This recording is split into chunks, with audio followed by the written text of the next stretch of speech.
It's only me, Claire Baker, former Clutterholic, founder of clutterclearing.net, bringing you, as promised, my weekly vlog about my own clutter clearing journey, which is my weight loss journey. You may have noticed I don't quite sound myself. It also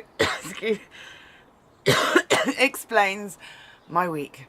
Yes, I've either got a very bad cold or flu, not quite sure which. I'm on day Thursday, Friday, Saturday, Sunday, Monday, Tuesday. Oh, I'm on day 7 now.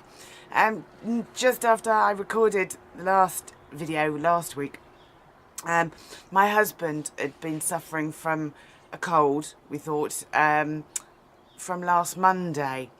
And I thought, yeah, I've got away with it. And Wednesday, woke up, thick head, and thought, that's okay, I can get rid of this. Started taking the paracetamol and the ibuprofen.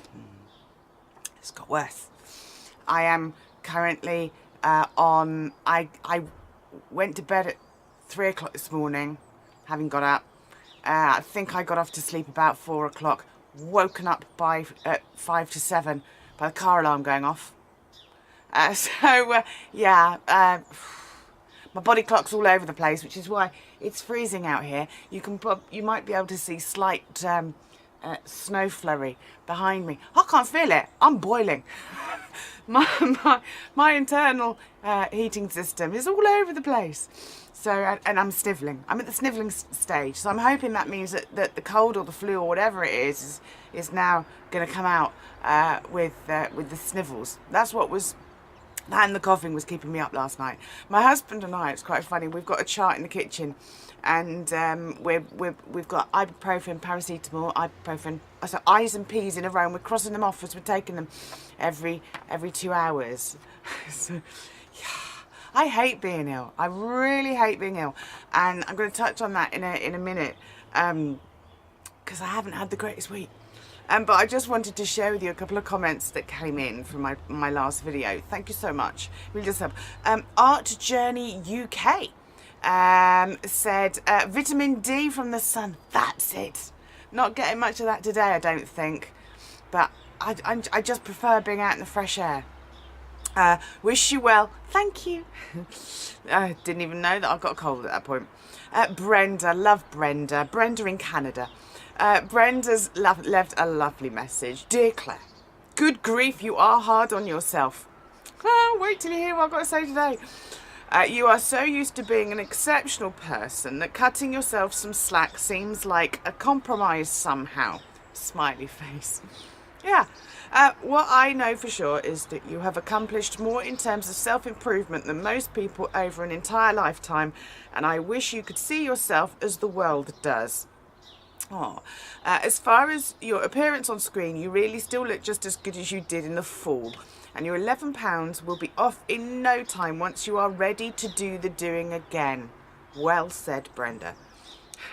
Not quite there yet. Much like you, I'm struggling with a few things, and weight loss took a back seat, and those pounds came on. 10 of the little buggers. I love that.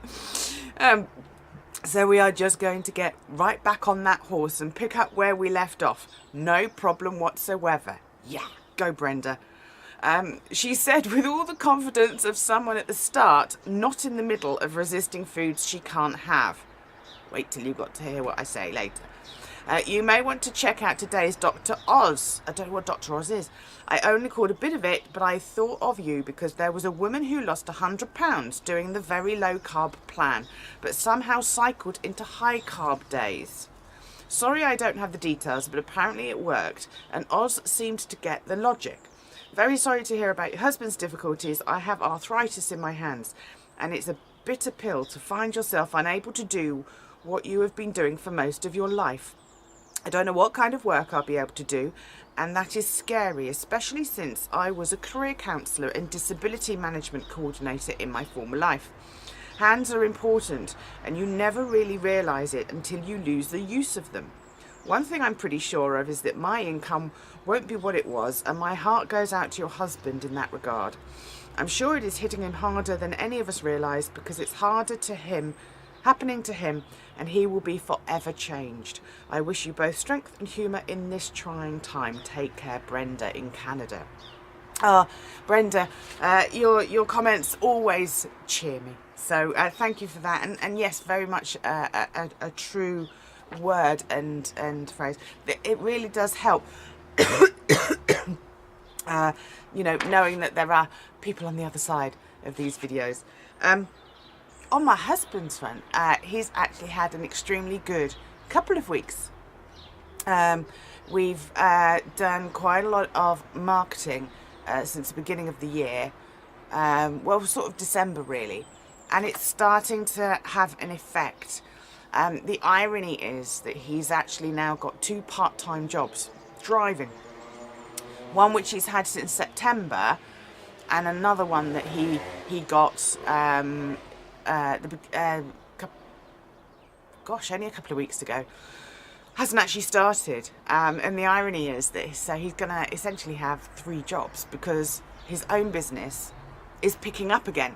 But as with all of these things, you can't work on the basis, when you're self-employed, you may have work for 2-3 weeks, you may have some work on the horizon, but you can't sit on your laurels and just assume that it's going to be enough. So he may well be working a lot, but then he's happier that way. I'm happier, keep him out of the house, doing stuff. So again, we're just going to have to see how it pans out. Better to have too much work than not enough. And if he ends up having to give up one of those part-time jobs, then that will be a great position to be in. Again, marketing is really important. There's a lag time. It doesn't happen overnight. And actually, some changes that we made at the beginning of December have really helped with that as well. So fingers crossed, that's on the up. Me, not back on the routine yet because of this cold, flu, whatever I don't really care what it is. I just feel horrible. And it's only because I'm recording this video that I changed out my PJs. I will be changing back into my PJs and going back under the electric blanket after I've done what I need to with this video. I am not a good patient. I'm not a patient at all.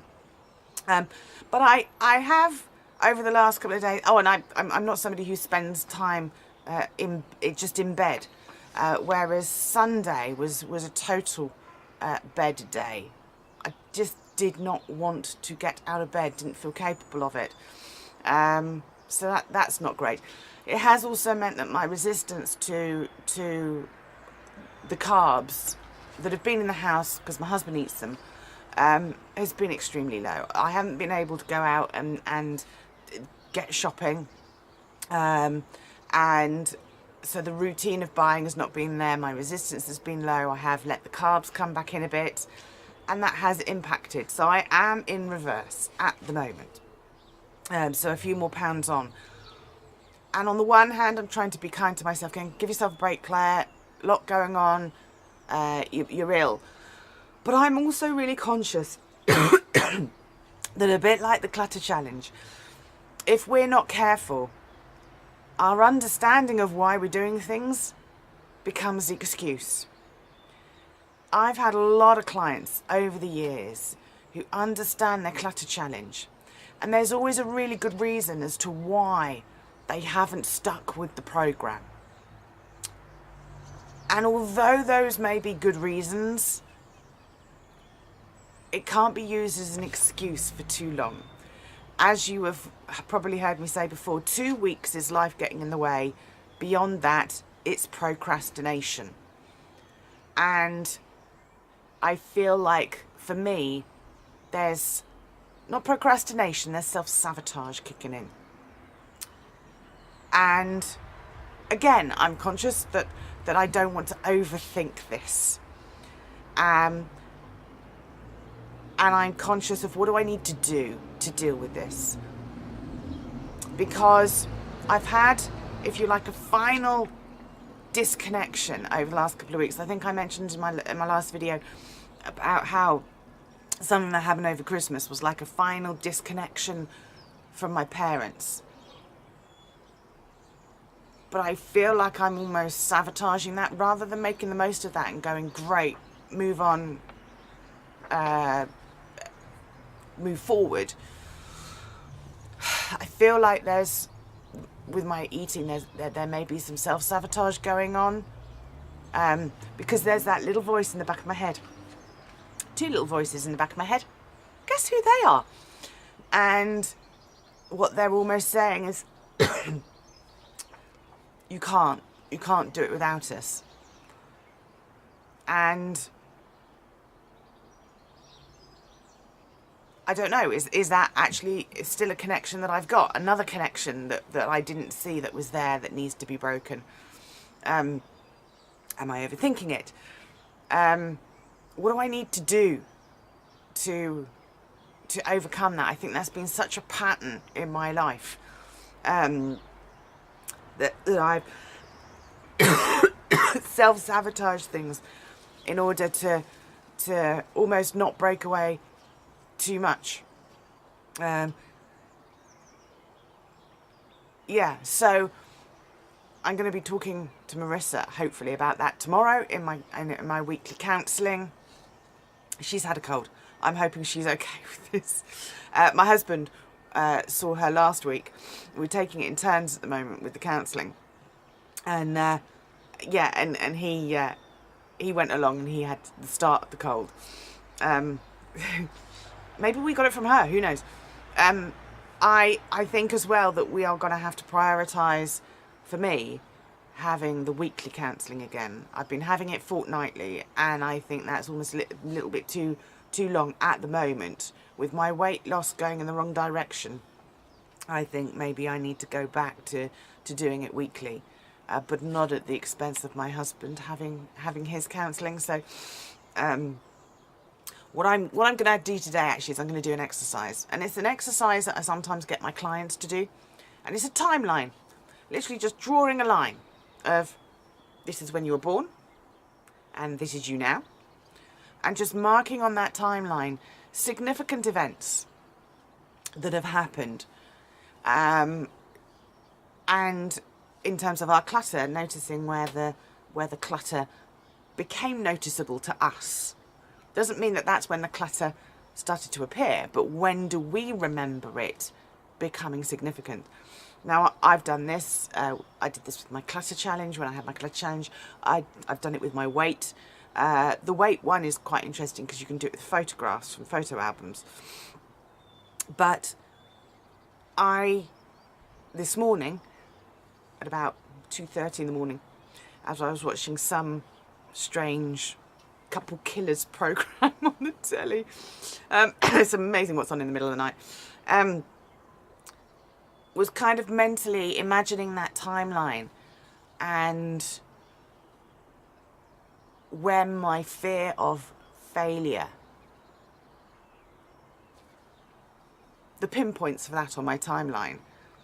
And at the moment, the one that stands out was when I was about 7 or 8 years old. And I actually had a fear of going into school on a Friday because that was the spelling test. We were given the words to learn on a Monday, and then we were tested on them on a Friday. And again, I don't want this to sound like it's a blame game, because it's not. This is an awareness. You know, all of my learning is awareness. People are doing the best that they can at certain points in our lives. Parents are always doing the best that they can. So I'm not, again, please don't interpret this as me trying to apportion blame. But my mother was very good at languages. She was very good at English, very good at Latin, very good at German. She learnt Hebrew, I remember, when I was in my teens, out of choice. She liked languages. She really struggled when I got to do Latin, I'm not a languages person. I'm more of a science, accurate, specifics person. I failed my Latin exam spectacularly in the year that we did it. I failed spectacularly with German. Couldn't get German. yeah, she was extreme. She was basically fluent in German. Now, these spelling tests were before Latin and German, but because she was so good at English and English language and English literature, she couldn't understand why I struggled with learning how to spell. So I used to find it excruciating during the week trying to learn how to spell because I wasn't good at it. Still not good at it. Thank goodness for autocorrect. So, although I don't have predictive texting on my phone, I hate it. But I remember a fear of going into school on Friday and failing at my spelling test for fear of going home and telling my mum, that I hadn't got 10 out of 10 or 9 out of 10. Which is interesting. I don't know if there's a significance to it, this fear of failure. I think it's the fear of failure that outweighs my fear of success. But I think that may be the sabotage that is happening with my weight journey. Now, what is interesting as well is that I see this pattern emerging. When I joined Weight Watchers Diet Club in the past, in 2001 and in 2009, I lost the weight. I maintained it for about a year. Then it started to creep back on again. And it's about a year that I've been at a level. About 9 months, I think. Now again, this isn't conscious. It's only now that I'm questioning what's going on. Hang on, pattern. I don't know what's causing that pattern. I don't understand it. I need to explore that and understand it a bit without overthinking it. The TRE will be good. My husband and I didn't do TRE last week. Lying on our backs on the floor was just going to start a coughing fit. We were both sleeping upright in bed with about 300 pillows behind us. We probably looked like an OAP couple in bed together with our cushions behind us. The cats thought it was great, jumping all over the pillows. So we didn't do TRE because we were both feeling too awful, and it would have promoted a coughing fit, being flat on the floor like you need to be. I'm hoping this week we'll be able to go back on Thursday to our TRE class. Because the wonderful thing about TRE is that it deals with emotional issues. It figures things like this out without you having to be aware of it or understand it or consciously deal with it. And there's so much that I know that I have dealt with, but without having to think about it, without having to process it consciously, that it's happening at a subconscious level. So if I see Marissa tomorrow, talk about it at a conscious level, and then hopefully on Thursday my brain will deal with it at a subconscious level, and then we can move on. Frustrated, but I think the important thing is that I'm not ignoring this. Again, a lot like a lot of people with the clutter challenge, and like me when I had my clutter challenge, we ignore things, stick our head in the sand. Oh, it'll go. Oh, it's only temporary. Well, yeah, that's fine for a couple of weeks, but when we've ignored it for more than a couple of weeks, that's when it's procrastination and or self-sabotage. So I need to buck the trend. I do also need to make sure that there are suitable snacks in the house. Not been that easy this week because I haven't been able to get out and do the shopping, or indeed do get the shopping delivered.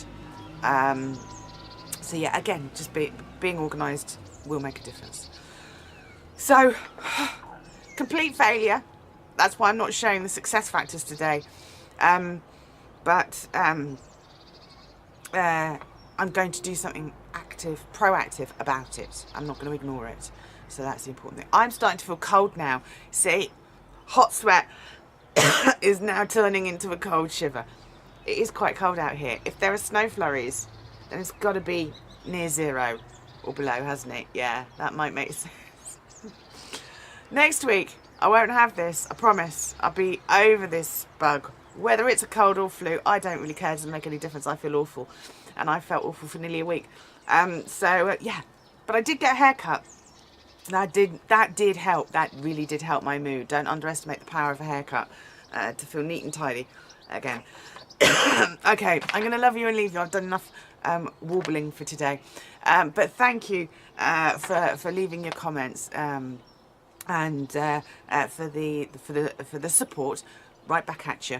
I look forward to sharing some successes with you next week. All right. I shall love you and leave you. Take care. Stay warm. Bye-bye.